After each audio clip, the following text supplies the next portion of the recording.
I'm Keith Peters with the Palo Alto Weekly. Hi, I'm Sammy Albanese. I'm a sophomore on the Castilleja softball team.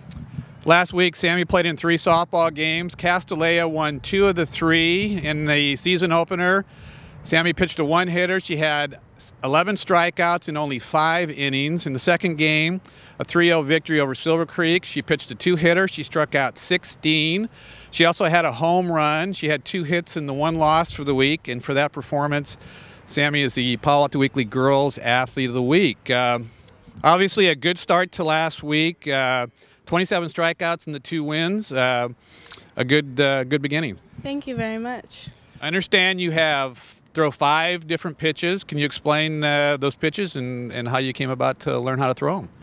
Yeah, I have a drop, a rise, a curve, screw, and changeup. And the drop obviously goes down away from the batter. The rise comes up, which is essentially the opposite of a drop.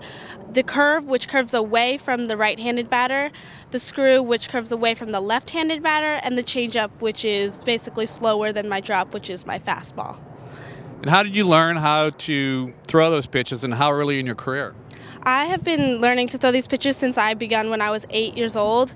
Over the course of those 7, almost 8 years, I have acquired pitches. I only started throwing, for example, the screwball a few months ago, but the rise I've been working on for 3 years. The changeup I've been working on just as long as my drop, which was my first pitch. I think the drop is basically the essential pitch. It's the go-to pitch, especially for me. It's one that's always reliable. Now, is this your parents teaching how to do this, your dad, or is somebody else? My pitching coach, Rich Balswick, I've been going to since I begun, and my dad has had a lot of influence on me. He's always pushed me to practice. He's caught every single time. He's been coaching me only up until this year. He stopped this year, but it's mostly been my pitching coach and my dad that have inspired me. This season, Castilleja has a very young team. They have a very small team. They have 10 players. They have 5 freshmen. Sammy, as a sophomore, is one of the older players. They only have 1 senior.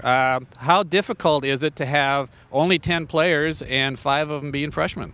It's definitely very tough to have only 10 players. However, only having 5 freshmen, those freshmen are phenomenal. They all have been playing since middle school, so they definitely have the basic tools. They have been really essential to our team. I mean, 2 of them are hitting in the 2 and 3 spots. They're great. As far as having a really small team, it's really tough because you can't have that substitution, that reliability, having depth in each position.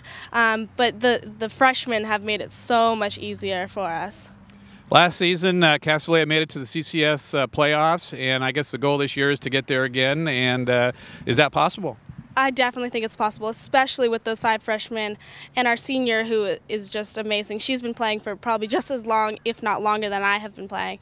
And I think that in CCS we can go way further than we did last year, just to the first round. I think that especially with these freshmen, we're going to go a long way. Well, good luck the rest of the season. Congratulations. Thank you very much.